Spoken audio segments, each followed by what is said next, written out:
Hi friends, welcome to my channel. ನಾನು ಇವತ್ತು ಮಾಡ್ತಿರೋ ರೆಸಿಪಿ ಬಂದು ಗೊಜ್ಜು ಅವಲಕ್ಕಿ.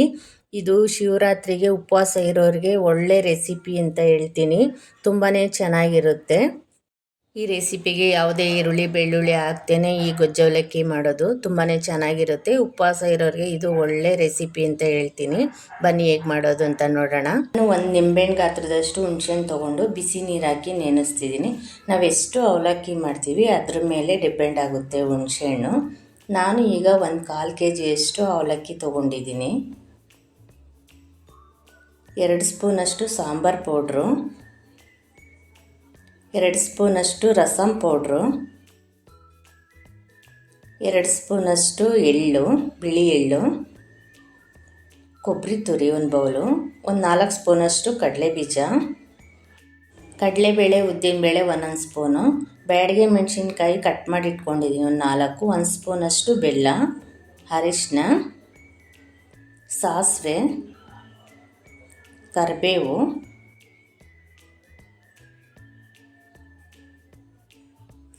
ನಾನೀಗ ಮಿಕ್ಸಿಗೆ ಅವಲಕ್ಕಿ ಹಾಕ್ಕೊಂಡು ತರಿಯಾಗಿ ಮಿಕ್ಸಿ ಮಾಡ್ಕೋತೀನಿ. 1/2 ಅಷ್ಟೇ ಮಾಡಬೇಕು.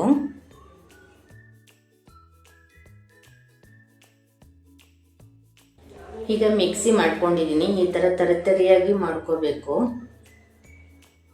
ಈಗ ಇದನ್ನು ಒಂದು ಬೌಲ್ಗೆ ಹಾಕ್ಕೊಂಡು ಚೆನ್ನಾಗಿ ತೊಳ್ಕೋಬೇಕು 1-2 ಸರಿ. ಈಗ ನೀರು ಹಾಕ್ಕೊಂಡು 1-2 ಸರಿ ಚೆನ್ನಾಗಿ ತೊಳೆದ್ಬಿಟ್ಟು ಜಾಲರಿಗೆ ಹಾಕಿ ನೀರು ಸೋರಕ್ಕೆ ಬಿಡಬೇಕು.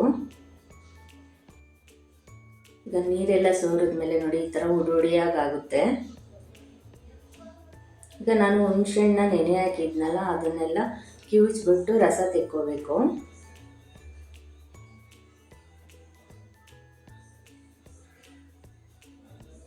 ಈಗ ನಾನೀಗ ರಸ ತೆಕ್ಕೊಂಡಿದ್ದೀನಿ, ಹುಣಸೆಹಣ್ಣು ರಸ.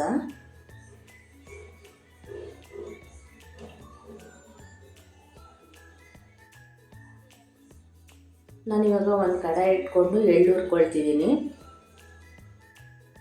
1-2 ನಿಮಿಷ ಇದು ಕಲರ್ ಚೇಂಜ್ ಆಗೋವರೆಗೂ ಹುರ್ಕೋಬೇಕು. ಈಗ ಎಣ್ಣೆ ಕಲರ್ ಚೇಂಜ್ ಆಗೋವರೆಗೂ ಹುರ್ಕೊಂಡಿದ್ದೀನಿ. ಇದಕ್ಕೆ ಕೊಬ್ಬರಿ ಹಾಕ್ಕೊಂಡು ಫ್ರೈ ಮಾಡ್ಕೋಬೇಕು. 1-2 ನಿಮಿಷ ಕ್ರಿಸ್ಪಿ ಆಗೋವರೆಗೂ ಫ್ರೈ ಮಾಡ್ಕೋಬೇಕು, ಏಕೆಂದರೆ ಮಿಕ್ಸಿಗೆ ಹಾಕ್ಕೋಬೇಕು ಅದಕ್ಕೆ.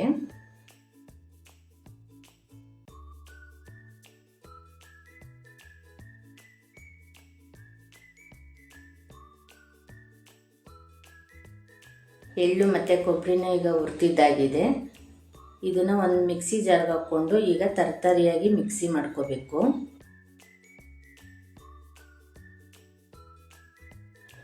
ನಾನೀಗ ಮಿಕ್ಸಿ ಮಾಡ್ಕೊಂಡಿದ್ದೀನಿ. ಈ ಥರ ತರಿಯಾಗಿ ಮಿಕ್ಸಿ ಮಾಡ್ಕೋಬೇಕು.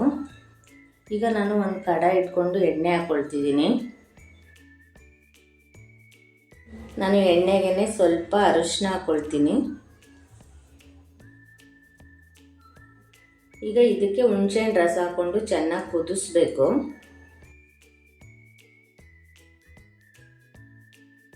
ಈಗ ಚೆನ್ನಾಗಿ ಕುದೀತಾ ಇದೆ. ಇದಕ್ಕೆ ರುಚಿಗೆ ತಕ್ಕಷ್ಟು ಉಪ್ಪು ಹಾಕ್ಕೊಳ್ತೀನಿ.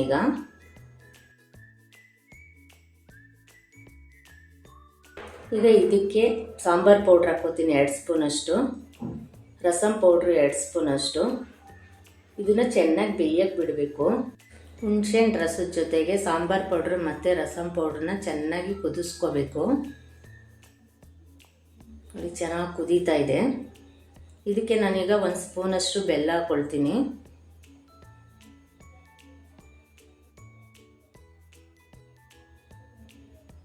ಇದನ್ನು ಅಷ್ಟೇ ಚೆನ್ನಾಗೆಲ್ಲ ಮಿಕ್ಸ್ ಮಾಡ್ಕೊಳ್ಳೋಣ.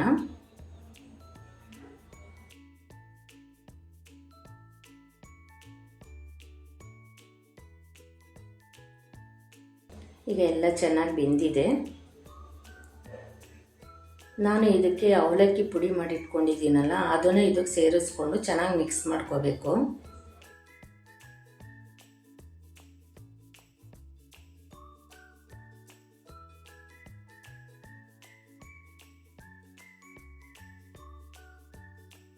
ಈಗ ಇದನ್ನೆಲ್ಲ ಚೆನ್ನಾಗಿ ಮಿಕ್ಸ್ ಮಾಡ್ಕೊಂಡಿದ್ದೀನಿ.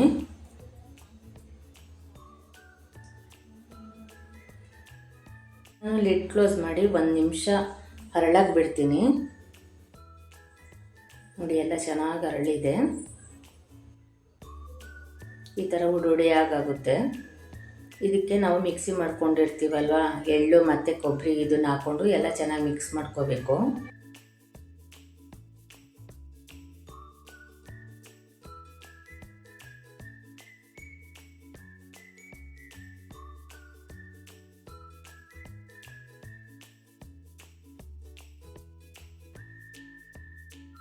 ಎಲ್ಲ ಮಿಕ್ಸ್ ಮಾಡ್ಕೊಂಡಾಗಿದೆ. ಇದಕ್ಕೆ ಒಗ್ಗರಣೆ ಕೊಡಬೇಕು. ನಾನಿವಾಗ ಒಂದು ಫ್ರೈ ಪ್ಯಾನ್ ಇಟ್ಕೊಂಡು ಎಣ್ಣೆ ಹಾಕ್ಕೊಳ್ತಿದ್ದೀನಿ.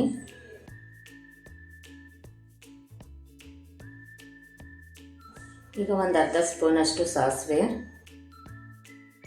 ಈಗ ಸಾಸಿವೆ ಎಲ್ಲ ಸಿಡಿದ ಮೇಲೆ ಕಡಲೆ ಬೀಜ ಹಾಕ್ಕೊಳ್ತೀನಿ. ಈಗ ಉದ್ದಿನಬೇಳೆ, ಕಡಲೆಬೇಳೆ ಇದನ್ನೊಂದು ನಿಮಿಷ ಫ್ರೈ ಮಾಡ್ಕೋಬೇಕು, ಕೆಂಪುಗಾಗೋವರೆಗೂ.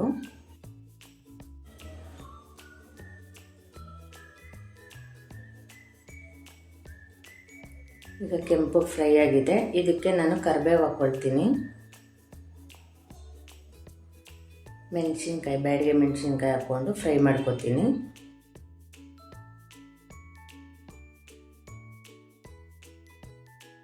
ಈಗ ಫ್ರೈ ಮಾಡ್ಕೊಂಡಾಗಿದೆ. ಇದನ್ನು ಅವಲಕ್ಕಿ ಜೊತೆಗೆ ಹಾಕ್ಬಿಟ್ಟು ಮಿಕ್ಸ್ ಮಾಡ್ಕೊಳ್ಳೋಣ.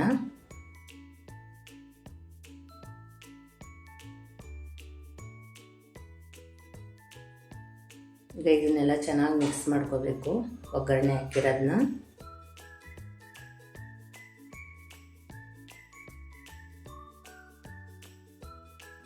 ಇವೆಲ್ಲ ಮಿಕ್ಸ್ ಮಾಡ್ಕೊಂಡಾಗಿದೆ. ಲಾಸ್ಟಲ್ಲಿ ಕೊತ್ತಂಬರಿ ಸೊಪ್ಪು ಹಾಕ್ಕೊಳ್ತೀನಿ.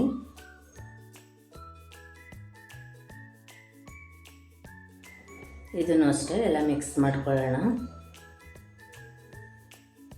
ಗೊಜ್ಜು ಅವಲಕ್ಕಿ ರೆಡಿಯಾಗಿದೆ. ಶಿವರಾತ್ರಿಗೆ ಉಪವಾಸ ಇರೋರಿಗೆ ಈ ಗೊಜ್ಜು ಅವಲಕ್ಕಿ ಮಾಡಿಕೊಂಡ್ರೆ ತುಂಬಾ ಚೆನ್ನಾಗಿರುತ್ತೆ. ಉಪವಾಸ ಇರೋರಿಗೆ ಹೊಟ್ಟೆನೂ ತುಂಬುತ್ತೆ.